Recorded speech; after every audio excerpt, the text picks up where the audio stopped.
আজ আসলে আমরা নাটকের পর্দা থেকে বাস্তবের এক নির্মম মঞ্চে দাঁড়িয়ে আছি। বাকের ভাই, যিনি ছিলেন আমাদের সাহস, আমাদের প্রতিবাদের প্রতীক, তার বাস্তব রূপ নূর ভাই আজ বন্দী। জীবনের এক এমন পরিহাস, যেখানে এক সময় একটি চরিত্রের জন্য মানুষ রাস্তায় নেমেছিল, আজ হয়তো সেই বাস্তব নায়কের জন্য আর কেউ নামবে না, বা হয়তো নামবে, কিন্তু স্মৃতি থেকে মুছে ফেলা যায় না সেই মানুষটাকে, যিনি আমাদের হৃদয়ে এক অভূতপূর্ব ভালোবাসা আর সাহস বুনেছিলেন। যে চরিত্রটি ছিল একসময় কল্পনা, আজ তার জীবনের গল্প হয়ে উঠেছে বাস্তবের এক তীব্র সত্য। জীবনের এই নির্মম সত্যের মাঝে দাঁড়িয়ে আজ এই চিঠিটার কথা খুব মনে পড়ছে। মনে হচ্ছে এই শব্দগুলোই হয়তো সবচেয়ে ভালোভাবে প্রকাশ করতে পারবে আমার মনের গভীরতম অনুভূতিগুলো।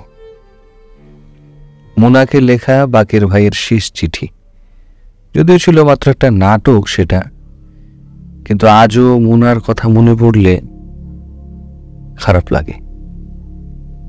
এই চিঠির আবেগ একমাত্র তারাই বুঝতে পারবে যারা বাকের ভাই চরিত্রটা চিনে। কোথাও কেউ নেই এই নাটকটি দেখেছে। চিঠিটা পড়ে শোনাচ্ছি আপনাদের। প্রিয় মোনা, কেমন আছো? আমিও ভালো আছি। ইয়োগালে নামাজ রোজা তেমন রাখি নাই। রমজান মাস লুকাইয়া লুকাইয়া চাবিরি খাইছি, সুযোগ পাইলে এর ওরে হালকা মালিশ করে দিছি। কিন্তু আমি মরার পর তুমি নাকি 2 হাত তুললে মরা কান্দা কান্দ। যদিও access crying is very bad, কিন্তু তোমার দোয়া বড় সাংঘাতিক। ইহকালে টর্চার কইরা আসলে ও পরকালে কেউ আমারে টর্চার করতেছে না। তুমি এত এত কান্দো কেন না? এবার একটা বিয়ে করো, সংসার করো।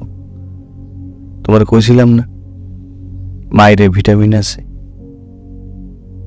মায়েরে ভিটামিন নাই, মায়েরে কোনো ভিটামিন নাই মোনা। ভিটামিন আছে প্রেমে, সংসারে। ফাঁসি নিয়া আমার তেমন কোনো দুঃখ নাই।